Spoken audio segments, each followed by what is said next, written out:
করি, প্রশংসা করি, প্রভুর প্রশংসা করি, প্রশংসা করি, প্রশংসা করি, প্রভুর প্রশংসা করি।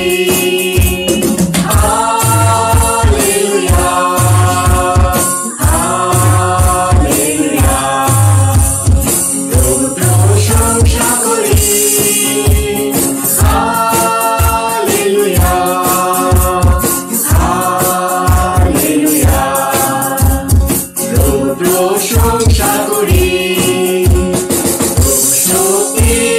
প্রভু শক্তি, প্রভু শক্তি আমার শক্তি, প্রভু শক্তি, প্রভু শক্তি, প্রভু শক্তি আমার শক্তি। হালেলুয়া, হালেলুয়া, প্রভু শক্তি আমার শক্তি।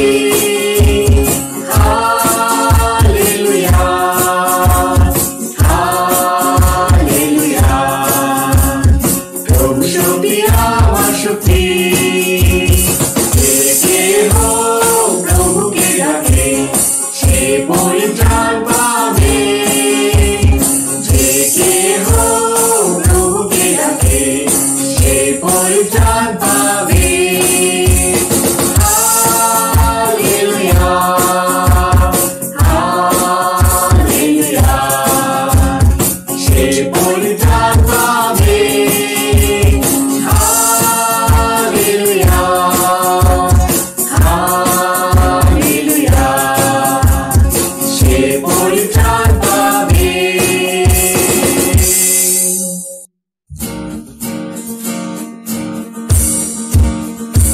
We are one in the Spirit, we are one in the Lord.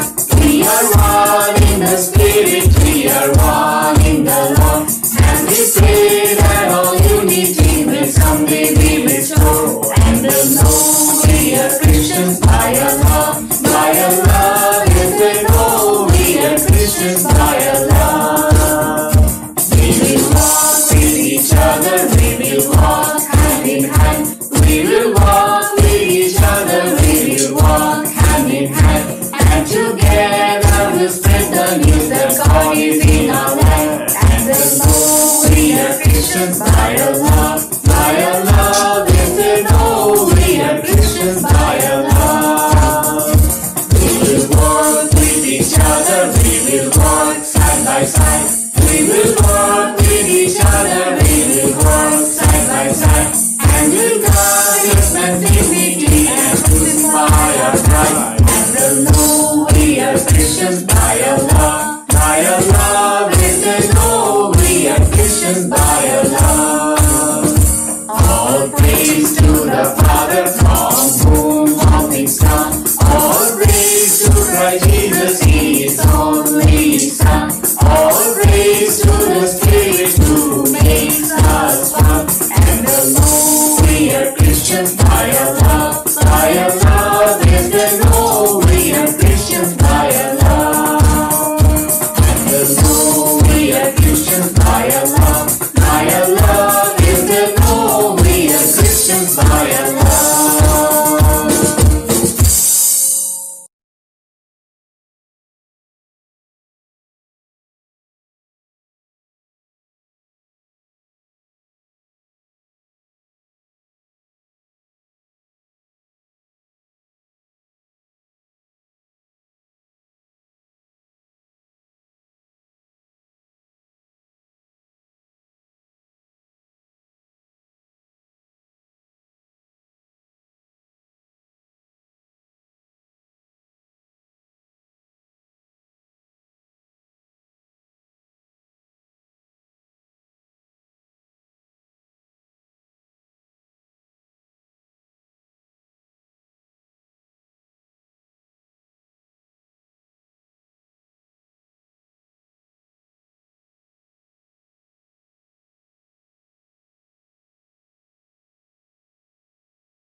Morning brothers sisters and friends, আপনাদের সকলকে স্বাগতম জানাই আমাদের আজকের উপাসনায়।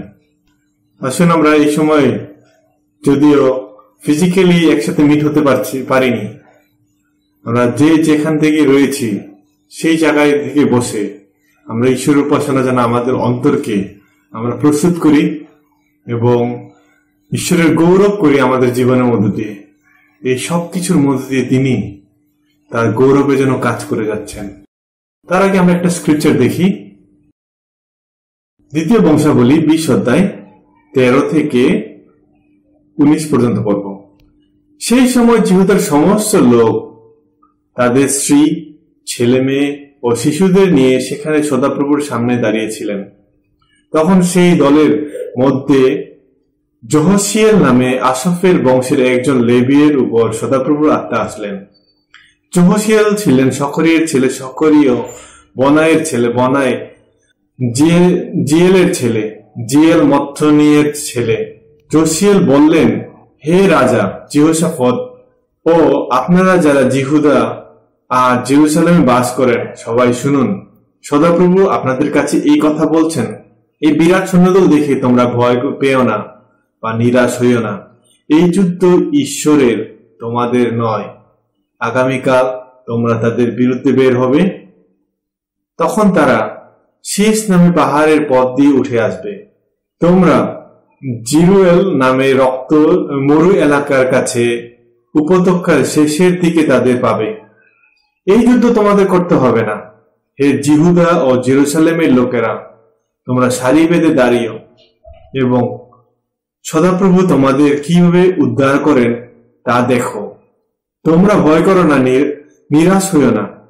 তোমরা কালকে গিয়ে তাদের মুখোমুখি হবে আর সদাপ্রভু তোমাদের সঙ্গে থাকবেন।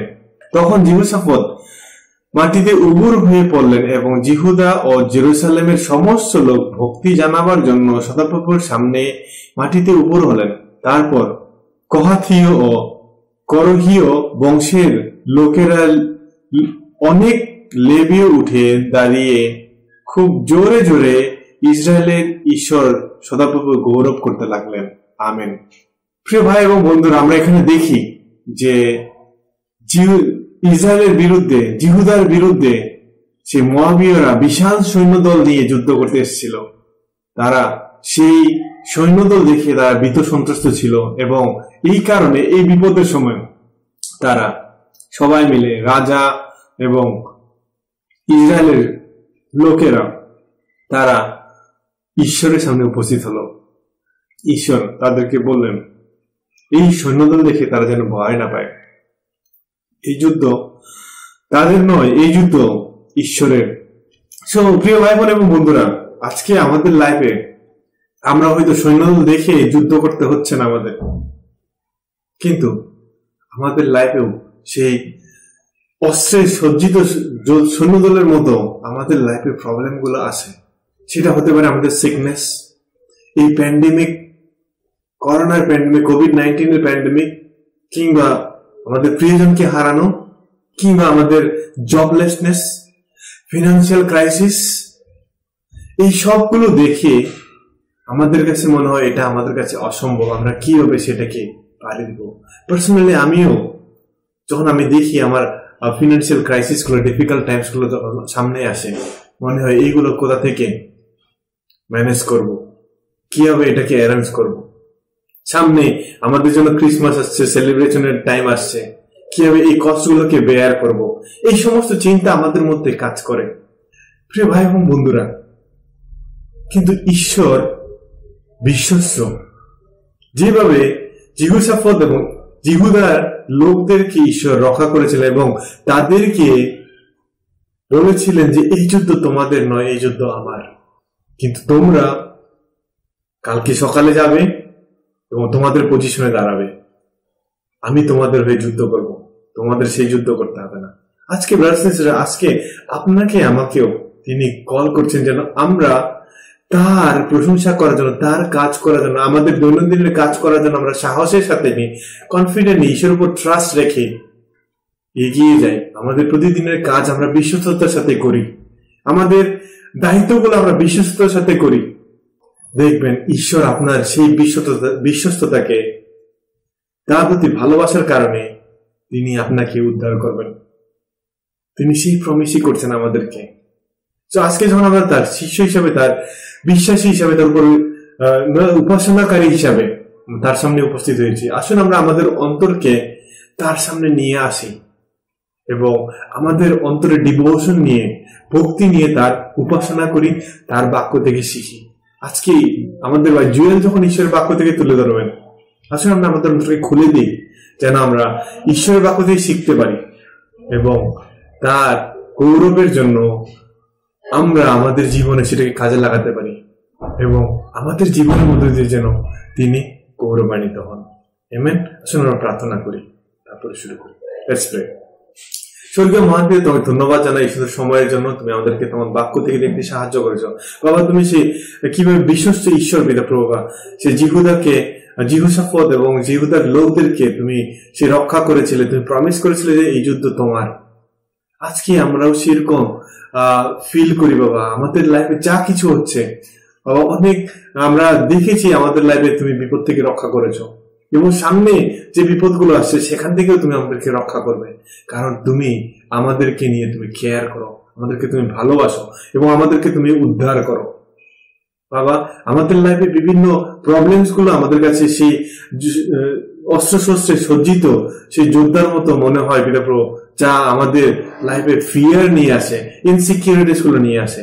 এই সমস্ত ফিয়ার, ইনসিকিউরিটিস আমরা তোমার কাছে রাখি এবং আমরা যখন উপাসনায় যাব, উপাসনা করবো, আমরা যেন সমস্ত অন্তর দিয়ে তোমাকে উপাসনা করতে পারি, তোমার গৌরব করতে পারি। তুমি সাহায্য করো, তুমি সঙ্গে থাকো, আমাদের সমস্ত পাপসল ক্ষমা করো। আমাদের উপাসনায় যেন প্রত্যেকেই যেন ক্লিয়ার ভাবে শুনতে পারে, নেটওয়ার্কে যেন কোনো সমস্যা না হয় এবং আমাদেরকে তুমি সাহায্য করো যেন আমরা তোমার গৌরব করতে পারি, প্রশংসা করতে পারি। এই প্রার্থনা প্রভু খ্রিস্টের নামে চাই, আমেন।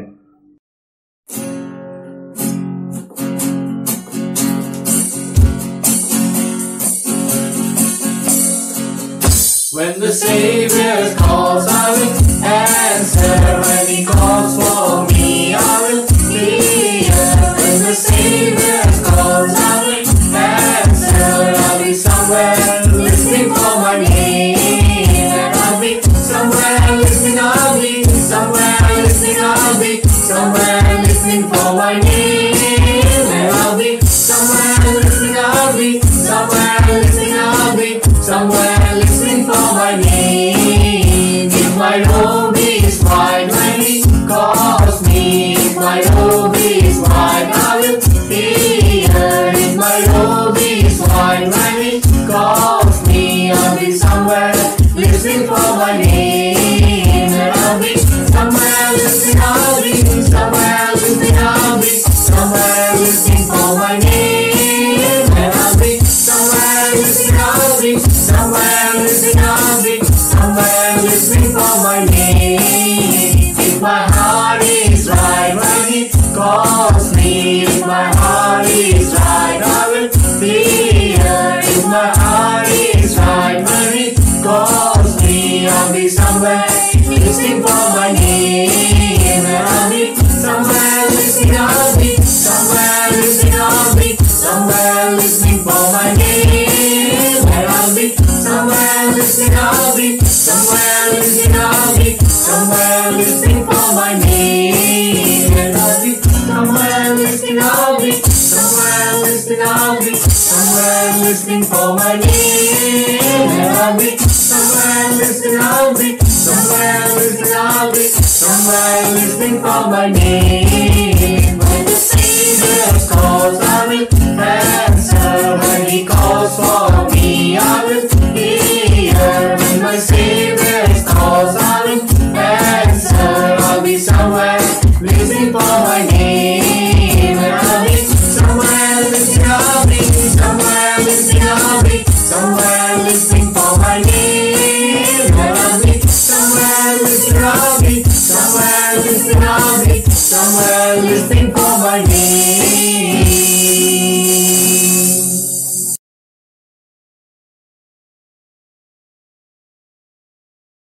শুভ সকাল ভাই বোন এবং বন্ধুরা। সো এটা একটা চমৎকার সময়, আপনারা সময় করেছেন ঈশ্বরের বাক্য থেকে শেখার জন্য এবং আশা করি আমাদের সেই গান, প্রার্থনা এবং আমাদের আরাধনা আপনার ভালো লেগেছে এবং আমরা এই সময় ঈশ্বরের বাক্য থেকে শিখব। তো আমি সবাইকে উৎসাহ দেই, আমরা আজকে আমি যেখান থেকে শেয়ার করব সেটা হচ্ছে যোহন 5 অধ্যায় থেকে। আমি সে বিগত মাসগুলোতে এর আগের অধ্যায়গুলো থেকে শেয়ার করেছি। তো আজকে তারই ধারাবাহিকতায় আমি যোহন 5 অধ্যায় থেকে শেয়ার করব এবং এখান থেকে আমরা শিখব। কিন্তু সেই প্রসঙ্গে যাওয়ার আগে আসলে আমরা প্রথমে দেখব আসলে আমরা কি নিয়ে কথা বলতেছি। হ্যাঁ, এবং আর সেটা হচ্ছে যে আমরা আজকে ধর্ম নিয়ে কথা বলবো অবশ্যই। এবং ধর্ম এমন একটা জিনিস যে পৃথিবীর কোনো না কোনো মানুষ, আপনি বা আমি, এই ধর্ম পালন করে থাকি এবং কোনো না কোনো বিশ্বাসে আমরা বিশ্বাসী। হ্যাঁ, এবং ধর্মটা আসলে কি যদি আমি চিন্তা করি যে আমার জন্য বা আপনার জন্য কি, এক একজনের জন্য কিন্তু এক এক ধরনের উত্তর হতে পারে। এবং সেটার মধ্যে আছে যে কারো ক্ষেত্রে ধর্মটা হচ্ছে ভালো কাজ করা, কিছু পুণ্য কাজ, কিছু নির্দিষ্ট কাজ করার মধ্য দিয়ে তারা পুণ্য লাভ করবে এবং সেটা তাদেরকে অনন্ত জীবন লাভ করতে সাহায্য করবে। আবার কারোর জন্য সেটা হচ্ছে যে কিছু পরম্পরা, যেটা আমাদের বাপ দাদা বা পূর্বপুরুষরা পালন করে এসছে এবং তারা বিশ্বাস করছে যে ঈশ্বর এর মধ্যে দিয়ে আশীর্বাদ করে বা ঈশ্বরের ইচ্ছা এর মধ্যে দিয়ে পালন করা হয়, সেই বিষয়গুলো। এবং এগুলো পালনের মধ্যে দিয়ে এই নিয়ম কানুন, এই ভালো কাজ, এই পরম্পরা, কিছু রীতিনীতি, এগুলো পালন করাই হচ্ছে আমাদের জন্য ধর্ম। এবং এগুলো আমাদেরকে স্বাধীন করে, এগুলোকে আমাদেরকে পরিত্রাণ করে দেয়। কিন্তু বাইবেল, যদি আমরা খ্রিস্টান হিসেবে বাইবেল থেকে দেখি, বাইবেল আসলে আমাদেরকে বলে যে ধর্মের একটা সমস্যা আছে। সমস্যা হচ্ছে যে ধর্ম আসলে আমাদেরকে পরিত্রাণ দিতে পারে না, এটা বাইবেল ক্লেম করে। বাইবেলের বিভিন্ন পদে বিভিন্ন জায়গায় বলছি, ইভেন যিশু এই বিষয়ে সতর্ক করছে, তখন তার সময়কার ফরিসি এবং ধর্মশিক্ষকদেরকে বারবার বোঝানোর চেষ্টা করতেছিল। এবং তিনি এই বোঝানোর জন্য প্রায় যে জিনিসটা ব্যবহার করেছে সেটা হচ্ছে বিশ্রামবার। বিশ্রামবারটাকে নিয়ে সে অনেক কাজ করেছে যিশু, এবং এর বিরোধিতা করেছে। এখানে এই বিশ্রামবার রিলেটেড যে সমস্ত নিয়ম কানুন, রীতিনীতি, পরম্পরা তখনকার সমাজে প্রচলিত ছিল, সেগুলোকে সে বারবার ভেঙেছে এবং বারবার মানুষকে আঙ্গুল দিয়ে দেখিয়েছে যে আসলে এটা আসলে আমাদেরকে পরিত্রাণ দেয় না, এটা আমাদেরকে ঈশ্বরের কাছে গ্রহণযোগ্য করে না, এটা আমাদেরকে দোষী করে, এটা আমাদের দুর্বলতাকে বোঝায়। তো যিশু এই বিষয়টা আমাদের সামনে তুলে ধরে। তো আজকে আমরা সেই বিষয়টাই বিশেষভাবে দেখব এই পদ থেকে। আজকে আমরা দেখব, আর সেটা হচ্ছে যোহন 5 অধ্যায় 1 থেকে 16, এই প্যাসেজটা থেকে আমরা দেখব। এবং আমরা দেখব যে ধর্ম কিভাবে আসলে অসহায়, সে আসলে আমাদেরকে পরিত্রাণ দিতে পারে না, সে পরিত্রাণের ব্যাপারে ধর্ম হচ্ছে অসহায়। এবং আমরা যিশুর উপর নির্ভর করি এবং যিশু হচ্ছে শক্তিশালী, সে আমাদেরকে পরিত্রাণ দিতে পারে। তো আজকে আমার প্রচারের বিষয় হচ্ছে অসহায় ধর্ম বনাম শক্তিশালী যিশু। তো আসুন আমরা দেখি সেই বাক্য থেকে বাইবেলে, সে যোহন 5 অধ্যায় 1 থেকে 16। এইসব ঘটনার পরে যিশু জেরুজালেমে গেলেন, কারণ সেই সময় জিহুদীদের একটা পর্ব ছিল। জেরুজালেমে মেষফটকের কাছে একটা পুকুর আছে, সেখানে 5টা ছাদ দেওয়া জায়গা আছে। ইব্রীয় ভাষায় পুকুরটার নাম বেথসদা। সেই সব জায়গায় অনেক রোগী পড়ে থাকত, অন্ধ, খোঁড়া, এমনকি শরীর যাতে একেবারে শুকিয়ে গেছে তেমন লোকও তাদের মধ্যে ছিল। একজন স্বর্গদূত সময় সময় ওই পুকুরে নেমে এসে জল কাঁপাতেন, আর তারপরেই যে প্রথমে জলের মধ্যে নামতো তার যে কোনো রোগ ভালো হয়ে যেত। ওই সব রোগীরা জল কাঁপাবার অপেক্ষায় সেখানে পড়ে থাকত। 38 বছর ধরে রোগে ভুগছে তেমন একজন লোকও সেখানে ছিল। অনেক দিন ধরে সে এইভাবে পড়ে আছে জেনে যিশু তাকে জিজ্ঞাসা করলেন, তোমার কি ভালো হবার ইচ্ছা আছে? রোগীটি উত্তর দিল, আমার এমন কেউ নেই যে জল কেঁপে উঠবার সঙ্গে সঙ্গে আমাকে পুকুরে নামিয়ে দেয়। আমি যেতে না যেতেই আরেকজন আমার আগে নেমে পড়ে। যিশু তাকে বললেন, ওঠো, তোমার বিছানা তুলে নিয়ে হেঁটে বেড়াও। তখনই সেই লোকটি ভালো হয়ে গেল ও তার বিছানা তুলে নিয়ে হাঁটতে লাগলো। সেই দিনটা ছিল বিশ্রামবার। এই জন্য যে লোকটিকে ভালো করা হয়েছিল তাকে জিহুদি নেতারা বললেন, আজ বিশ্রামবার, ধর্মের নিয়ম মতে বিছানা তুলে নেওয়া তোমার উচিত নয়। তখন সে সেই নেতাদের বলল, কিন্তু যিনি আমাকে ভালো করেছেন তিনি আমাকে বলেছেন, তোমার বিছানা তুলে নিয়ে হেঁটে বেড়াও। তারা সেই লোকটিকে জিজ্ঞাসা করলেন, কে সেই লোক যে তোমাকে বলেছে তোমার বিছানা তুলে নিয়ে হেঁটে বেড়াও? কিন্তু যে লোকটি ভালো হয়েছিল সে জানত না তিনি কে, কারণ সেই জায়গায় অনেক লোক ভিড় করেছিল বলে যিশু চলে গিয়েছিলেন।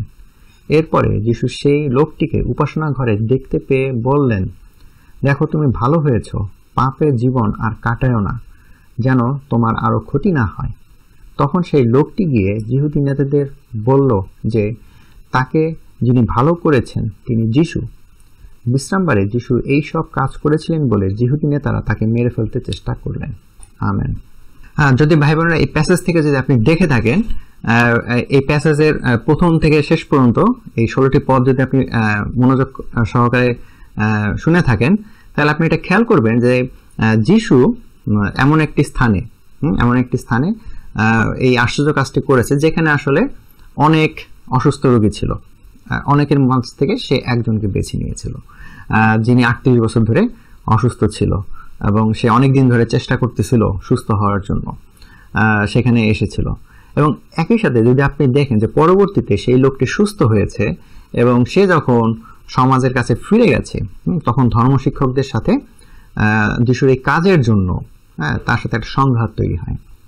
এবং পরবর্তীতে আমরা লাস্ট পদে দেখতে পাই, 16 পদে দেখতে পাই যে এটা তার মৃত্যুর দিকে তাকে নিয়ে যায়। অর্থাৎ ধর্মশিক্ষকদের কাছে যিশুকে মেরে ফেলার জন্য একটা পরিকল্পনা চলতে থাকে এই কাজের ফলে। এবং পরবর্তী প্যাসেজগুলোতেও আসলে এই ঘটনাটা আরো এগিয়ে যাবে। ঘটনাটা যখন সেই জন্মান্ধকে সুস্থ করা হবে, যখন সেই মৃতকে জীবিত করা হবে, তখন আসলে এই ধর্মীয় এই গ্রুপটা যিশুর বিরুদ্ধে দাঁড়াবে এবং যিশুকে চিন্তা করবে একে আর বাড়তে দেওয়া যায় না, একে মেরে ফেলতে হবে। তো এরকম একটা সিচুয়েশনের সূত্রপাত হচ্ছে। আগের ঘটনাগুলোর সাথে এখানকার ঘটনার এই টার্নিং পয়েন্টটা হচ্ছে যে এখানে ধর্মশিক্ষকরা সরাসরি যিশুর সাথে একটা সংঘাতে জড়িয়ে যাচ্ছে। এবং তারা কি নিয়ে সংঘাতে জড়াচ্ছে? ধর্মকে নিয়ে। ধর্মকে নিয়ে তারা সংঘাতে জড়াচ্ছে যিশুর সাথে। এবং এখানে যদি আমরা দেখতে পাই যে যিশুর সাথে সংঘাতটা হয়েছে কি নিয়ে, ধর্মের কোন অংশটা নিয়ে? প্রথম যে বিষয়টা হয়েছে সেটা হচ্ছে বিশ্রামবার নিয়ে। বিশ্রামবার নিয়ে অর্থাৎ যিশু যে বিশ্রামবারের বিরোধিতা করতেছিল, অর্থাৎ বিশ্রামবারের নামে তখনকার সময় ইহুদিরা বা ধর্মশিক্ষকরা যে নিয়ম কানুন চাপিয়ে দিয়েছিল বা যা পালন করতে তাদেরকে উৎসাহ দেওয়া হচ্ছিল সেটার বিরোধিতা করছিল। অর্থাৎ ধর্মের নামে যদি চিন্তা করেন যে বিশ্রামবারের দিন এক রুম থেকে আরেক রুমে আমি কোনো রুমাল বা কাপড় নিয়ে যেতে পারবো না বা নাড়াচাড়া করতে পারবো, কোনো কিছু ক্যারি করতে পারবো না, তো সেরকম একটা নিয়ম ছিল। কিন্তু সেটা পরা যাবে, পরে এক রুম থেকে আরেক রুমে যাওয়া যাবে। তো এরকম একটা বিষয় ছিল এখানে। তো এই ধরনের কিছু নিয়ম কানুন ছিল এবং সে ক্যারি করার নিয়ম ছিল না, কোনো কিছু বহন করার নিয়ম ছিল না। তো সেরকম কিছু নিয়মকে যিশু আসলে সরাসরি বিরোধিতা করেছে। যদি আপনি চিন্তা করেন এই অসুস্থ লোককে, এই খঞ্জ বা এই অসুস্থ লোককে সে বলেছে তুমি তোমার এই মাদুর তুলে নিয়ে হেঁটে বেড়াও বা এটা নিয়ে যাও সাথে করে। এবং একই সাথে সে আশ্চর্য কাজ করার জন্য সেই বিশ্রামবার দিনটাকে বেছে নিয়েছে, অন্য কোনো দিন সে বেছে নেয়নি। আপনি যদি চিন্তা করেন যে যিশু এখান থেকে চলে যাচ্ছিল না হঠাৎ করে, সে পাসিং বাই এরকম না, সে আসলে জেরুজালেম মন্দিরে ওই অংশটা ভিজিট করতে এসছে বা সেখানে হয়তো থাকা তার পরিকল্পনা, এরকম একটা জিনিস হয়তো কয়েকদিন সে থাকবে। আপনি হয়তো চিন্তা করতে পারেন যে আরো 24টা ঘন্টা ওয়েট করলে কি হতো না, সে 24 ঘন্টা পরে করতো। সে 38 বছর ধরে তো অসুস্থ, অপেক্ষাই করতেছে সুস্থ হওয়ার জন্য, না আর একটা 24 ঘন্টা তার জীবনে যোগ হতো, তাহলে তো ধর্মের সাথে যিশু সংঘাত হতো না বা নিয়মের সাথে যিশু সংঘাত হতো না। কিন্তু আমরা এখানে যা দেখি সেটা হচ্ছে যে যিশু আসলে ওই বেছে বেছে সেই শনিবার দিন বা বিশ্রামবার দিনটাকে বেছে নিয়েছে যেন এটা সংঘাত হয়। এবং একই সাথে যদি আপনি চিন্তা করেন শুধু কি বিশ্রামবার, যিশু এখানে আরো বেশ কিছু বিষয়ের সাথে ডিল করেছে। সেটা কি? একটা পরম্পরা বা একটা অন্ধবিশ্বাস আছে, সুপারস্টিশনস আছে। সেটা কি? যে একটা স্বর্গদূত নামে পুকুরের মধ্যে এবং জল কাঁপায় এবং জল কাঁপানোর পর সেখানে যে আগে নামবে, প্রথমে নামবে, সেই সুস্থ হবে। তো এরকম একটা বিষয়, কিছু পরম্পরা বা সুপারস্টিশনস, অন্ধভক্তি আছে। হয়তো জল কাঁপানোর অনেক অন্য কারণ থাকতে পারে, প্রাকৃতিক কারণ থাকতে পারে, হয়তো বা সেই লেক বা পুকুরের নিচে কোনো প্রস্রবণ বা আগ্নেয়গিরির মতো কোনো কিছু অংশ থাকতে পারে যেগুলো থেকে হয়তো সময় সময় গ্যাস নিঃসরণ হয় বা বুদবুদ তৈরি হয় বা মনে হয় যেন জল কাঁপে। ভূপ্রাকৃতিক জিনিস ঘটনা থাকতে পারে। কিন্তু আমরা যে কারণে হোক আসলে এখানে আমরা কিছু নিয়ম কানুন বা পরম্পরার কথা বলা হচ্ছে, কিছু ধর্মীয় রীতিনীতির কথা বলা হচ্ছে, এবং একই সাথে এখানে দেখা হচ্ছে যে এগুলোর চাইতে আসলে যিশু সে আসলে আমাদের জন্য পরিত্রাণ নিয়ে আসতে পারে, সে আমাদেরকে নিয়ে যেতে পারে আমাদের সঠিক গন্তব্যে। তার কথা বাধ্য থাকা, তার উপরে বিশ্বাস রাখা, এটা ইম্পর্টেন্ট। ইভেন অনেক ক্ষেত্রে যা পরম্পরা বা অনেক ক্ষেত্রে যা আমাদের অন্ধভক্তি বা নিয়ম কানুন আমাদের যা দিতে পারে না, সেই ক্ষেত্রে যিশু আসলে সেটা দিতে পারে। তাই আজকে আমাদের মনে রাখতে হবে যে আমরা যেন যিশুর কাছে বাধ্য থাকি, যিশুর কথার যেন বাধ্য হই, যেন সেটার প্রতি আমাদের সেই ভক্তি থাকে, সেটার প্রতি আমাদের সেই বিশ্বাস থাকে, এবং সেটা যেন আমরা পালন করি। তো আসুন আমরা এই পুরো বিষয়টাই একটু ডিটেলস বোঝার জন্য আজকে আমরা 3 ভাগে এটাকে শিখব। প্রথমে আমরা যে জিনিসটা শিখবো সেটা হচ্ছে যে প্রথমে আমরা যে দৃষ্টিকোণ থেকে এটাকে দেখবো সেটা হচ্ছে মানুষ হিসেবে আমরা হচ্ছে পাপী। হ্যাঁ, আমরা হচ্ছি পাপী, এবং আমরা হচ্ছে যে সব অসুস্থতা, আসলে এখানে যদি ঘটনাটা আপনি দেখেন, এই লোকটা যে আসলে অসুস্থ ছিল বা সে অবশ ছিল, তার কথা যদি আমরা চিন্তা করি, সে 14 পদ কি বলে? 14 পদ বলে যে এই লোকটি হচ্ছে তার এই অসুস্থতার পিছনে একটা পাপ আছে। হ্যাঁ, যেটা যিশু বলে যে পাপে আর জীবন কাটেও না। হ্যাঁ, সো সেখানে মেনশন করতেছে যে তার মধ্যে পাপ আছে এবং সেই পাপের কারণে সে আসলে অসুস্থ হচ্ছে। হ্যাঁ, সো অনেক সিকনেস আছে যেগুলো আসলে আমাদের পাপের কারণে হয় না। আজকে আমরা, এটা একটা গুরুত্বপূর্ণ বিষয় যে আমরা, আপনি বা আমি যদি ব্যক্তিগতভাবে চিন্তা করে থাকি, আমাদের জীবনে অনেক সিকনেস, হ্যাঁ, দেখা যাবে যে আপনার পূর্বতন কোনো পাপের ফল, হ্যাঁ, অনেক ধরনের সিকনেস, এবং সেটা আমরা, কিন্তু এটাও সত্যি কথা যে সব অসুস্থতা কিন্তু পাপের ফল না। হ্যাঁ, সো কিন্তু কিছু কিছু পাপের ফল আছে, আসলে হচ্ছে আমাদের অসুস্থতা হচ্ছে পাপের ফল। তো আমরা এই ব্যাপারে বুঝতে পারি, এবং সেই লোকটা আপনার বা আমার মতো এরকম সাধারণ মানুষ, এবং তার জীবনে পাপ ছিল এবং পাপের ফলে সে আসলে অসুস্থ হয়েছে। এবং যিশু তাকে সতর্ক করে দিচ্ছে যে তুমি আর পাপের জীবন কাটাও না। হ্যাঁ, তো এরকম একটা বিষয় আমরা এখানে দেখতে পাচ্ছি। এবং কিন্তু যদি আপনি চিন্তা করেন এখানকার যে লোক যারা ছিল এদের অবস্থা কি? শুধুমাত্র কি এই অসুস্থ লোকটাই কি ছিল সেই পুকুরের বা লেকের চারপাশে? সেটা একটা বড় জায়গা না, 5টা ছাদ না, এক বিশাল জায়গা, এবং সেই এখানে অনেক লোক ছিল তাদের মতো, এবং তাদের কারো কারো বিভিন্ন ধরনের অসুস্থতা ছিল। হ্যাঁ, এবং তারা তাদের সেই সিকনেস, তাদের সেই সমস্যা থেকে মুক্ত হওয়ার জন্য বা ঠিক হওয়ার জন্য বা ভালো হওয়ার জন্য তারা কি করেছে? সেখানে এসছে। কারণ কি? তাদের একটা পরম্পরা বা একটা সুপারস্টিশনস আছে, একটা লোকগাথা আছে বা জনশ্রুতি আছে, হ্যাঁ, যে এখানে একটা স্বর্গদূত আসে এবং সেই আশ্চর্য কাজ করে এবং আমরা সুস্থ হতে পারি, এবং সেই আশায়, সেই ভরসায় তারা আসলে ওখানে বসে আছে দিনের পর দিন। তারা জানে না কখন তারা সুস্থ হবে, তারা কখন ভালো হয়ে উঠবে।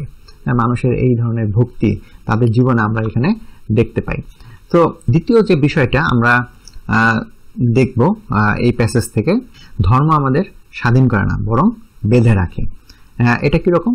যদি আপনারা চিন্তা করেন যে ধর্ম শিক্ষকরা বা ধর্ম যারা শিক্ষা দেয় সেটা আমাদের বাহ্যিকতা শিক্ষা দেয়, অর্থাৎ আমরা কিভাবে জীবনযাপন করব, কিভাবে চিন্তা করব, কিভাবে একজন আরেকজনের সাথে মিলবো, মিশবো, কি করব, কি করা উচিত, কি করা উচিত না, বিভিন্ন ধরনের নৈতিকতা শিক্ষার নামে আমাদের বিভিন্ন ধরনের বাহ্যিক শিক্ষা দেওয়া হয়। হ্যাঁ, এটা হচ্ছে আমাদের ধর্মের শিক্ষা, এবং সব ধর্মে আসলে এই কাজটা করে থাকে। কিন্তু যদি আমরা বাইবেল অনুসারে চিন্তা করে থাকি, ঈশ্বরের বাক্যটা আসলে কিরকম? ঈশ্বরের বাক্যের মূল উদ্দেশ্য বাহ্যিকতার চাইতেও যেটা আমাদের মূল উদ্দেশ্য, আর সেটা হচ্ছে যে আমাদের এটা অন্তরের শুদ্ধতা নিয়ে কাজ করে। তো এটা হচ্ছে মূল পার্থক্য, যে অন্যান্য ধর্মের সাথে ঈশ্বরের বাক্যের মূল বিষয়টা হচ্ছে যে এটা আপনার বা আমার অন্তরের যে শুদ্ধতা দরকার, যে দুর্বলতা রয়েছে যা আসলে ঈশ্বর পছন্দ করে না, যা আমাদেরকে ক্ষতি করে, যা থেকে আসলে সমস্ত ধরনের আচার আচরণ চিন্তা ভাবনা তৈরি হয়, সেই অশুদ্ধ সেই দূষিত অন্তরকে সেটা শুদ্ধ করে, শুচি করে।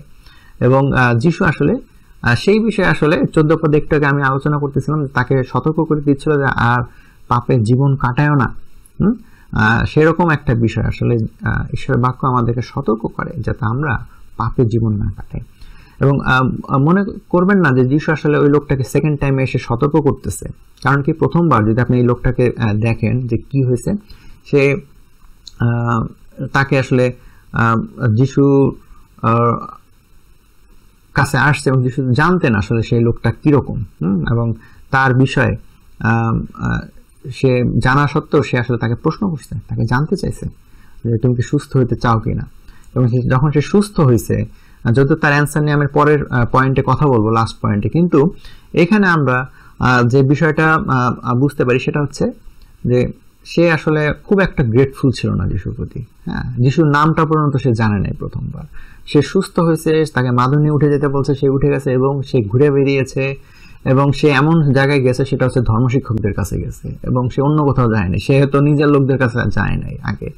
তো আমরা বুঝি যে তার আচার আচরণ, তার চিন্তা ভাবনা সেটা হয়তো সঠিক ছিল না অনেক ক্ষেত্রে, এবং তার চিন্তা ভাবনাটা ব্যাপারে হয়তো যিশু খুশি না। এবং যিশু বলতেছে তুমি আর পাপের জীবন কাটাও না, তোমার সিকনেসের জন্য এক ধরনের পাপের জীবন আছে, এবং তার মানে এই না যে তুমি কিছুক্ষণ পরে আবার অসুস্থ হয়ে যাবা, আবার 38 বছর সিক থাকবে, এরকম কিন্তু আসলে যিশু বলে নাই, এবং এমন ঘটনা হয়েও নাই আসলে। কিন্তু আসলে যিশু আসলে সতর্ক করতেছে, অনেকের ক্ষেত্রে অনেকে এটাকে এইভাবে চিন্তা করে, যিশু আসলে সতর্ক করতেছে যে তার অনন্ত জীবনের বিষয়, যে তুমি যেভাবে চিন্তা করতেছো বা তুমি যেভাবে জীবনযাপন করার চিন্তা করতেছো বা এই পাপের জীবনে ছিলা বা এখনো আছো, সেটা যদি তুমি কন্টিনিউ করো তাহলে তোমার অনন্ত জীবন প্রশ্ন সম্মুখীন হবে, সেটা আসলে বাধাগ্রস্ত হবে। সেই বিষয়ে আসলে সতর্ক করতেছে। আজকে ঈশ্বরের বাক্য ঠিক একই কাজ করে আপনার বা আমার জীবনে, আমাদেরকে সতর্ক করে যাতে আমরা আমাদের অনন্ত জীবন না হারাই, আমরা যেন আমাদের অন্তরের শুদ্ধতার বিষয়ে যেন কাজ করি এবং সেইটা নিয়ে যেন আমরা এগিয়ে যেতে পারি। এছাড়া যদি চিন্তা করেন যে অপরদিকে ধর্মশিক্ষকদের ব্যাপারটা কি ছিল, ধর্মশিক্ষকরা তারা বিভিন্ন নিয়মের মধ্যে বাধা ছিল, কিন্তু তারা নিজেরা নিয়মগুলো পালন করতেছে এবং তারা ঈশ্বরের কাজ দেখে আনন্দিত না। চিন্তা করেন, আপনারা নিয়মের মধ্যে আটকা পড়েছেন এবং ঈশ্বর যে নিয়মের বাইরে গিয়ে একজনকে সুস্থ করছে, একজনকে হিল করছে, এটা আপনাকে আনন্দিত করে নাই। হ্যাঁ, এটাকে আপনি প্রশ্ন করছেন, এটাকে আপনি ডাউট করতেছেন, এটাকে আপনি খারাপ অর্থে দেখতেছেন, এটাকে আপনি থ্রেড হিসেবে দেখতেছেন, এটাকে আপনি খারাপভাবে চিন্তা করতেছেন। অথচ নিয়মের বাইরে গিয়েও যে ঈশ্বর যে ভালো কিছু করতে পারে সেটাকে যে আনন্দের সাথে গ্রহণ করা বা স্বাগত জানানো, সেই বিষয়টা তাদের অন্তরে ছিল না। তারা এটাকে সঠিকভাবে গ্রহণ করে না। এর পরবর্তীতে জন্মান্ধ, সেই মৃতকে জীবন দেওয়া, এই সমস্ত ঘটনা যখন হবে তারা সহ্য করতে পারবে না এবং তারা যিশুকে বাধা দিতে চাবে এবং তাকে মেরে ফেলতে চাবে। এবং এই যে ধর্মের সাথে যে সংঘাত, যদি আমরা দেখি যে ধর্মশিক্ষকরা নিজেরাও ধর্ম পালন করতে গিয়ে আটকে গিয়েছে, তারা একটা বেড়াজালে আটকানো হয়েছে, তারা একটা দাসত্বে আটকা পড়ছে, ঠিক তেমনি তারা চায় যেন অন্যরাও যেন তাদের সাথে আটকা পড়ুক বা তারাও যেন জড়িয়ে যাক। হ্যাঁ, তারাও যে স্বাধীন হবে, তারা অন্যরাও যে স্বাধীন হবে, এই জিনিসটাকে তারা সুন্দরভাবে বা সঠিকভাবে নিতে পারে নাই। হ্যাঁ, সো স্বভাবতই ধর্ম আসলে অসহায় যিশুর সামনে। হ্যাঁ, যিশুর যে শক্তি বা যিশুর যে উদ্দেশ্য, যিশুর যে কাজ, তার সামনে এই ধর্মগুলো অসহায় ছিল এবং সেটা মুখ থুবড়ে পড়েছে। এবং তার জন্য আসলে তাদের পরিকল্পনা ছিল আসলে যিশুর বিরুদ্ধে, যিশুকে শেষ করে দেওয়ার মধ্যে। সো আজকে যদি এই বিষয়টা আমাদের মাথায় থাকে, আমরা যদি বোঝার চেষ্টা করি, একই সিচুয়েশনের মধ্যে দিয়ে বর্তমান যুগে আপনি বা আমি যাই, অনেক ক্ষেত্রে আমরা বিভিন্ন ধরনের ধর্ম, নিয়মকানুন, রিচুয়াল এগুলো পালন করে থাকি এবং এগুলো আমাদের বাহ্যিকভাবে অনেক সুন্দর একটা ভালো একটা জীবনযাপনের দেখায়। হ্যাঁ, অথচ অন্তরে আমাদের মধ্যে যে সমস্ত জটিলতা, কুটিলতা, অসুচিতা, সেগুলো থেকে আমরা কিন্তু পরিবর্তন হই না। সেটা কিন্তু আমরা গোপনে গোপনে আমাদের আর একটা জীবন থেকে যায় এবং সেখান থেকে আমরা সত্যিকার অর্থে পরিবর্তন হতে পারি না বা হই না, কারণ ধর্ম আমাদেরকে সেটা করে না। এটা তখনই পরিবর্তন হওয়া সম্ভব যখন আসলে আমরা হোল হার্টেডলি, নম্রতার সাথে আমাদের দুর্বলতাকে স্বীকার করি এবং যিশুকে আমাদের জীবনে কাজ করতে দিই, তার বাক্যকে আমাদের অন্তর থেকে পালন করি। তখনই আসলে আমাদের অন্তরে এই শুদ্ধতা, পবিত্রতা, আমাদের চিন্তাভাবনা, আচার আচরণ, কথাবার্তা সেটা প্রকাশ পায় এবং একই সাথে আমাদের অন্তরও শুচি হয়। সো এই জন্য বলা হয় যে উপর দিক দিয়ে সবসময় দেখলেই যে আসলে অন্তরের বিষয়ে আমরা সিদ্ধান্ত নিতে পারি তা কিন্তু না মানুষ হিসাবে। কিন্তু সঠিকভাবে আমাদের অন্তর যদি ঠিক থাকে তাহলে আমাদের আচার আচরণও পজিটিভলি চেঞ্জ হয়। সো আজকে এইটাই আসলে আমাদেরকে স্বীকার করে নেওয়া উচিত, এবং এই প্যাসেজ থেকে আসলে আমরা তাই শিখি যে যিশু আসলে এই লোকটার জীবনে আশ্চর্য কাজ করছে, এই লোকটার বিশ্বাস দেখে না। আগের দুইটা প্যাসেজে যদি আপনি চিন্তা করেন, সেই সমরীয় স্ত্রী লোক, তার কিন্তু বিশ্বাস ছিল। হ্যাঁ, আপনি যদি দেখেন সেই রোমিও সেনাপতি তার সন্তান বা ফ্যামিলির জন্য যখন এসেছিল, তার কিন্তু বিশ্বাস ছিল। হ্যাঁ, এবং যিশু বলছে যে এদের চমৎকার বিশ্বাস আছে, বিশ্বাসীদের মধ্যে, জিহুদীদের মধ্যে এই ধরনের বিশ্বাস নাই। সো কিন্তু এইখানে ঠিক সেই রকম একটা এক্সাম্পল যে এই অসুস্থ লোক যাকে যিশু সুস্থ করেছে, আপনি কিন্তু দেখবেন না যে এই লোক যিশুর প্রতি বিশ্বাস করছে এবং যিশুকে রিকোয়েস্ট করছে যে আমাকে সুস্থ করেন, আমি অনেকদিন ধরে কষ্ট করছি, এরকম কোনো ঘটনা এখানে বলে নাই। সো কিন্তু যিশু নিজে থেকে একে সুস্থ করছে। হ্যাঁ, সো একটু ডিফারেন্ট না, ডিফারেন্ট কারণে আমরা দেখতে পাই যে আসলে যিশু এই কাজটা করছে। এর মেইন যে কারণ আমরা মনে করি কেন সে এই কাজটা করছে, যে আসলে যিশুকে বিশ্বাস করে না, তার কাজে বিশ্বাস করে না, তাকে কেন যিশু গায়ে পড়ে সে সুস্থ করছে। আসলে এটা হচ্ছে সেই কন্ট্রাস্ট, যিশু আসলে বোঝানোর চেষ্টা করতেছে যে আমি বিশ্রামবার দিনেই কাজটা করব, আমি এমন লোক করব যে আমাকে বিশ্বাস করে না, আমি তাকে সুস্থ করবো, যেটা আসলে ধর্ম পরম্পরা বা অন্য কিছু করতে পারে নাই, নিয়ম কানুন তাকে সুস্থ করতে পারে নাই, কিন্তু আমি পারবো। সো আসলে এখানে ধর্মের অসহায়ত্ব ফুটায় তোলানো হয়েছে, পরম্পরার অসহায়ত্ব ফুটায় তোলানো হয়েছে, একই সাথে যিশুর যে শক্তি বা যিশুর যে কাজ, তার যে বাক্যের যে শক্তি, সেটাকে আসলে সে এখানে প্রতিষ্ঠা করেছে। তো আজকে এই প্যাসেজটা আমাদের এই ঘটনাটা একটা চমৎকার উদাহরণ আপনার বা আমার জন্য। বর্তমান যুগে, এমনকি এখন আপনি যে যুগে বসবাস করতেছেন, সেই পরিবেশের চারিদিকে আপনি তাকিয়ে দেখেন, মানুষজন, আপনি, আমি, আমাদের চারপাশে সকলে আসলে ধর্ম নিয়ে অনেক বেশি ব্যস্ত, কিন্তু আমরা আমাদের অন্তরের ব্যাপারে, পরিবর্তন হওয়ার ব্যাপারে, শুদ্ধ হওয়ার ব্যাপারে, সূচি হওয়ার ব্যাপারে অতটা ফোকাস না। হ্যাঁ, আমরা যিশুকে আমাদের জীবনে প্রভু বলে স্বীকার করি মুখে, কিন্তু অন্তরে আমরা সেটা পালন করি না। আমরা যিশুর শক্তিকে আমাদের জীবনে কাজ করতে দেই না, যেটা করা উচিত সেটা করতে চাই না, কিন্তু আমরা বাইরে অনেক ধার্মিক দেখাতে পছন্দ করি নিজেদেরকে। তো আজকে সেটাই আপনার বা আমার জন্য চ্যালেঞ্জ। আমরা সত্যিকার অর্থে যেন সচেতন হতে পারি, আমরা যেন বুঝতে পারি এই ধর্মের, আমাদের অসহায় ধর্ম আসলে এটা আমাদের জন্য কিছু করতে পারে না, বরং যিশুর শক্তির উপরে নির্ভর করা উচিত, আমাদের যিশুর বাক্যের উপরে নির্ভর করা উচিত, যিশুর ইনস্ট্রাকশনের উপর নির্ভর করা উচিত, যিশুর উপরে বিশ্বাস করা উচিত যে সে ঈশ্বর, সে প্রভু। তাহলে সেই শক্তি আমাদের জীবনকে পরিবর্তন করবে। আসুন আমরা সেই বিষয়ে বিশ্বাস করি, এবং একই সাথে এই বিষয়টা আমাদের পরবর্তী যে দৃষ্টিভঙ্গি সেটার দিকে নিয়ে যায়, এবং সেটা হচ্ছে যে যিশু পরিত্রাণ দানে ক্ষমতাশালী। হ্যাঁ, তো সেই তৃতীয় যে বিষয় সেটা হচ্ছে যে যিশু পরিত্রাণ দানে ক্ষমতাশালী। এবং সেটা কি, যে আসলে যিশু আমাদেরকে, আমাদের অবস্থা জানতেন, সে আমাদেরকে পরিত্রাণ দিতে পারে। এই বিষয়টা কিন্তু বাইবেল অনেক জায়গায় বলছে। হ্যাঁ, এই অংশটা তো আসলে সেটাকে আলোচনা করা হয়েছে। আমরা যদি এখানে দেখি যে যিশু আসলে সবার অবস্থা জানতেন, ওই ঘাটের চারপাশে, ওই পুকুরের চারপাশে যারা ছিলেন তাদের সকলের অবস্থা জানতেন। হ্যাঁ, ওখানে কিন্তু কেউ এসে ইন্টারভিউ দেয় না, কেউ এসে বলে না যে যিশু ওই লোকটা 38 বছর ধরে অসুস্থ, আপনি ওকে দিয়ে কিছু করতে পারেন কিনা। হ্যাঁ, শিষ্যরা এসে তাকে বলে নাই আসলে। হ্যাঁ, হয়তো কেউ জানতো না যে সে আসলে কত বছর ধরে অসুস্থ, যদি না যিশু তাকে সুস্থ না করতেন। হ্যাঁ, যেহেতু সুস্থ করছে, মানুষের মধ্যে আলোচনা আছে, যিশু এত লোককে ছেড়ে ওই লোকটারে কেন সুস্থ, ও আচ্ছা, ও মনে হয় 38 বছর ধরে অসুস্থ ছিল অনেক দিন। হ্যাঁ, আমার মনে হয় যিশুর দয়া হয়েছে। হ্যাঁ, তো অনেক, আমি এখানে এই ধরনের কোনো ঘটনা নাই, অর্থাৎ যিশুকে কেউ ফোর্স করে নাই। হ্যাঁ, যিশু জানতেন তার অন্তরে যে এই লোকটা 38 বছর ধরে অসুস্থ, অনেকদিন ধরে অসুস্থ, সে অনেকদিন ধরে চেষ্টা করতেছে এবং সে ব্যর্থ। এবং আরেকটা বিষয় হচ্ছে যে যিশু তাকে প্রশ্ন করছেন, যেটা আপনি 5 অধ্যায় 6 এবং 7 পদ দেখেন, যিশু তাকে প্রশ্ন করছে যে তুমি কি সুস্থ হতে চাও।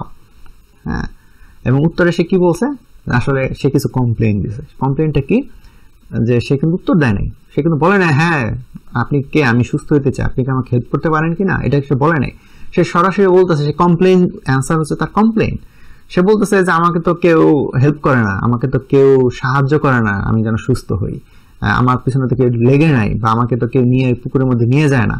হ্যাঁ, তো এরকম সে কমপ্লেইনে অ্যান্সার দিচ্ছিল না। কিন্তু পরবর্তীতে আমরা দেখি যে যিশু আসলে সেই কমপ্লেইনে আসলে কান দেয়নি, এবং সে তার কাজ করে গেছে এবং সে তাকে বলছে যে আমি চাই যে তুমি যেন সুস্থ হও এবং তুমি তোমার মাদুর নিয়ে হেঁটে বেড়াও।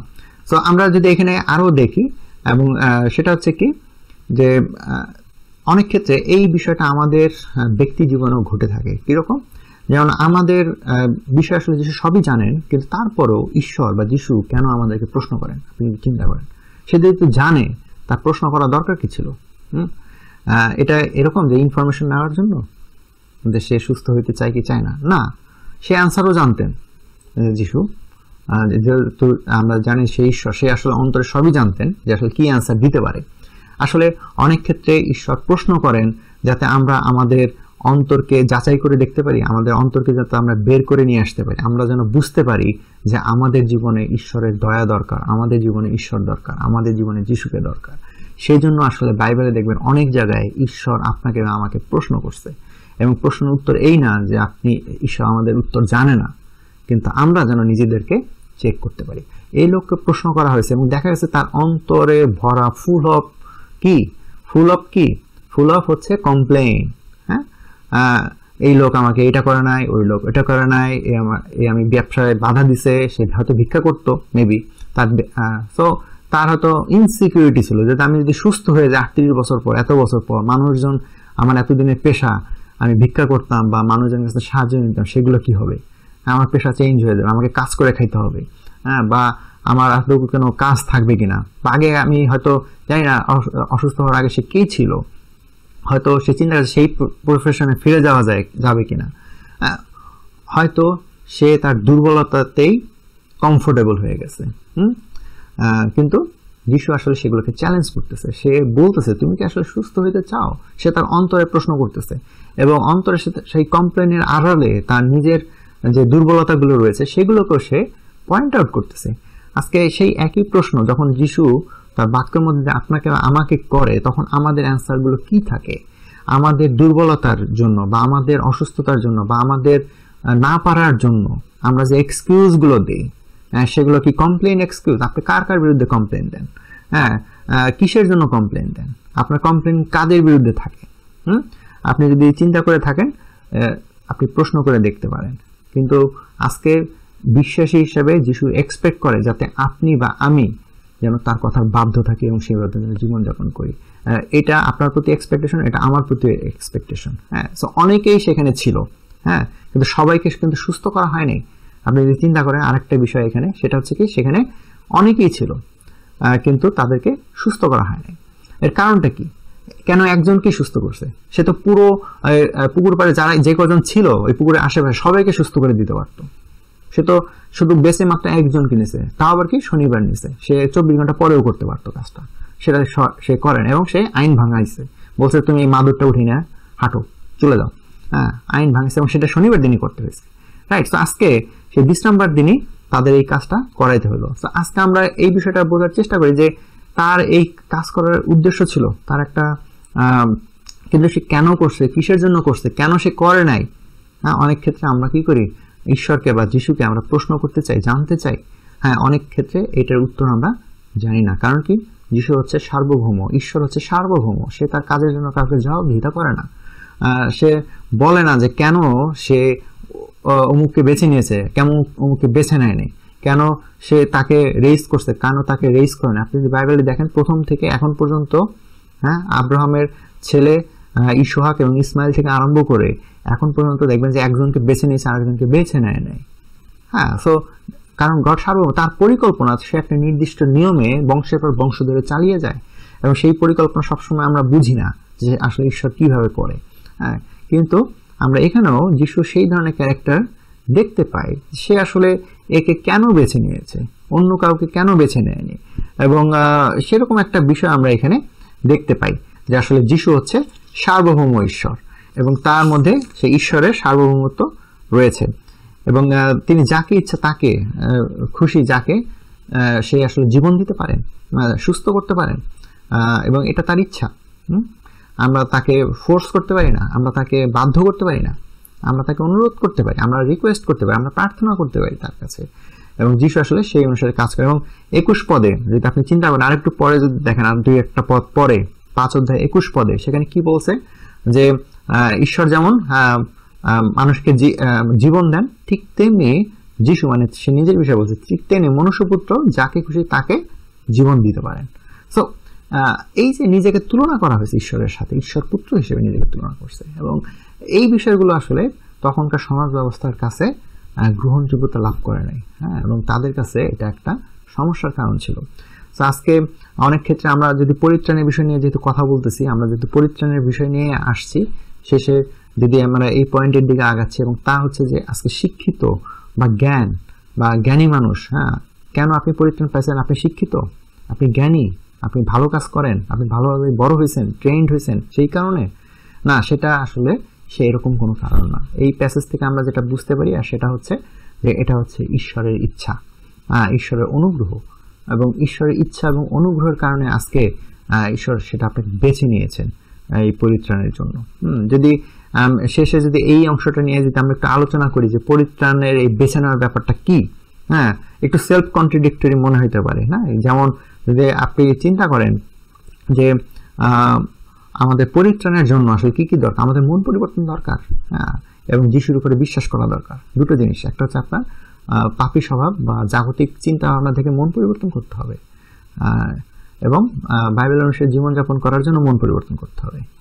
আর দ্বিতীয় জিনিসটা হচ্ছে যে যিশুকে প্রভু বা ঈশ্বর হিসেবে মেনে নেওয়া। তো এই দুটো বিষয় যখন আপনার মধ্যে ঠিক থাকবে, আপনার যখন সেই কমিটমেন্টে আসবেন, তখনই আসলে আপনি পরিত্রাণের জন্য মনোনীত, ঈশ্বর আপনাকে পরিত্রাণের জন্য মনোনীত করছেন। এবং একই সাথে মনে রাখবেন যে সেলফ কন্ট্রাডিক্টরি হইতে পারে অনেক ক্ষেত্রে, হ্যাঁ, যেমনটা যিশু বলছে যে পিতার ইচ্ছা না থাকলে কেউ আমার কাছে আসতে পারে না, কেউ আমার প্রতি বিশ্বাস করতে পারে না। সো এটাও একটা বিষয় যে ঈশ্বরের ইচ্ছা যদি না থাকে তাহলে কিভাবে আমরা পরিত্রাণ পেতে পারি? তো একই অর্থে ঈশ্বর বলতেছে যেন আমরা, সে চায় যেন আমরা যেন যিশুর কাছে যাই, মন পরিবর্তন করি, তাকে প্রভু হিসেবে গ্রহণ করি। আবার যিশু এটাও বলতেছে যে ঈশ্বরের ইচ্ছা না থাকলে কেউ আমার কাছে আসতে পারে না। হ্যাঁ, সো দুটোই আসলে আমাদেরকে মেনে নেওয়ার বিষয় রয়েছে। অবশ্যই ঈশ্বরের ইচ্ছা আছে, আপনি বা আমি যারা ঈশ্বরের নামে বিশ্বস্ত, ঈশ্বরের প্রতি বিশ্বস্ত জীবনযাপন করতেছি, আমরা এই অনুগ্রহকে অবহেলা না করি, বরং এটাকে রেসপেক্ট করি এবং এটার প্রতি যেন বিশ্বস্ত জীবনযাপন করার জন্য চিন্তা করি, এবং সেটাকে যেন আমরা সম্মান দেই, সেই মতো যেন জীবনযাপন করি, এটাকে যেন আমরা নষ্ট না করি। কারণ ঈশ্বরের ইচ্ছা আছে যে আপনি অনুগ্রহ পান এবং যিশুর পথে যেন থাকেন। অনেকের ইচ্ছা আছে কিন্তু তারা সেই সুযোগ পাবে না বা তারা আসতে পারবে না, কারণ তারা সেই অনুগ্রহ পায় নাই। আজকে আপনি বা আমি সেই অনুগ্রহকে কতটা মূল্যায়ন করতেছি বা সেই অনুগ্রহতে কতটা জীবনযাপন করতেছি, সেটা একটা নিজেদের অন্তরকে যাচাই করে দেখার বিষয়। তো আমি সবাইকে এই সময় উৎসাহ দেই, আসুন আমরা আমাদের অনুগ্রহ যেটা আমরা ঈশ্বরের কাছ থেকে পেয়েছি তার জন্য আমরা আমাদের কৃতজ্ঞতা ঈশ্বরকে জানাই, আমরা তাকে ধন্যবাদ দেই, এবং সেই ধন্যবাদপূর্ণ অন্তর নিয়ে, সেই শক্তি নিয়ে আগামী দিনগুলোতে বিশ্বাসী হিসেবে ঈশ্বরের বাক্য আমাদেরকে যেভাবে উৎসাহ দেয় সেই উৎসাহ নিয়ে যেন এগিয়ে যাই এবং সেই মতো যেন জীবনযাপন করি। আর আপনি যদি এখনো বিশ্বাসী না হয়ে থাকেন, আপনি ঈশ্বরের কাছে প্রার্থনা করেন, কারণ ঈশ্বর হয়তো আপনাকে বেছে নিয়েছেন তার অনুগ্রহ পাওয়ার জন্য, এবং ঈশ্বর আপনাকে আশীর্বাদ করবে এবং ঈশ্বরের সেই অনুগ্রহ আপনি পাবেন। তো সেটার জন্য আপনি বিশেষভাবে চেষ্টা করে যান এবং ঈশ্বরের কাছে প্রার্থনা করুন। আসুন সবাইকে ধন্যবাদ জানাই এই সময় এতক্ষণ আমার সঙ্গে থাকার জন্য এবং ঈশ্বরের বাক্য থেকে শেখার জন্য। ধন্যবাদ সবাইকে।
সকলকে ধন্যবাদ জানাই সুন্দর প্রচারের জন্য। আমি বিশ্বাস করি আমরা সকলেই আজকের এই প্রচার থেকে শিখতে পেরেছি। যেটা আমি শিখেছি যে যেভাবে বিশ্বযুদ্ধ সেই সংগুলোর সাথে চেষ্টা করেছিল যে কিনা নিজের চেষ্টা সুস্থ হতে পারছিল না, তেমনিভাবে বিশ্বযুদ্ধ আমাদেরকেও সুস্থ করতে পারে এবং কোন ধর্মীয় রীতিনীতি পালনের মধ্যে দিয়ে নয়, বরং ঈশ্বরের অনুগ্রহেই আমরা পরিত্রাণ করতে পারি। এই বিষয়ে আমি শিখেছি এবং আমি বিশ্বাস করি যে আমরা প্রত্যেকেই সেটা শিখেছি। আমরা আবারও ধন্যবাদ জানাই ভিডিওকে প্রচারের জন্য। মন্ডলী হিসাবে আমাদের কয়েকটি ঘোষণা রয়েছে। বেসিক ঘোষণাগুলো আমরা যেভাবে আজকে মিটিং করেছি জুমে, তেমনিভাবে সামনের মিটিংগুলোতে আমরা জুমেই একত্রিত হব। আর আজকে 3 দিনের মিটিং রয়েছে বিকাল 5টার সময়, কিছু ক্লাস রয়েছে 6:30 বিকালে এবং নেক্সট ক্যাম্পাস মিটিং আগামী কালকে অর্থাৎ শনিবারে 6:30টার সময়, সন্ধ্যা 6:30টায়। এছাড়া আমরা কমিউনিটি সার্ভিসে একত্রিত হচ্ছি প্রতি রবিবারে এবং বুধবারে। আমরা আগামী বুধবারে ম্যারেজ ডিউটি হবে, আমরা একত্রিত হব। আগামী শুক্রবার অবশ্যই আমরা সার্ভিসের জন্য একত্রিত হব সকাল 10টায়। আমরা শেষ করব প্রার্থনার মধ্যে দিয়ে। আমার সর্বোচ্চ পিতা তোমার কাছে ধন্যবাদ জানাই, আজকে তুমি আমাদেরকে পয়সা একত্রিত হওয়ার সুযোগ করে দিয়েছো। আমরা বাক্য থেকে শিখতে পেরেছি, যেখানে আমরা দেখেছি যে তোমার অনুগ্রহেই আমরা পরিত্রাণ লাভ করতে পারি। তুমি আমাদেরকে সাহায্য করো যাতে আমরা তোমার উপরে বিশ্বাস স্থাপন করতে পারি, তোমাকে আস্থা রাখতে পারি এবং তোমার দয়া লাভ করে আমাদেরকে পরিত্রাণ করতে পারি। তুমি আমাদেরকে ভালো রাখো এবং তোমার সাথে সুসাথে সাথে সাথে থাকো। এটা আপনাকে আমরা এখন পরিচিত করতে পারি।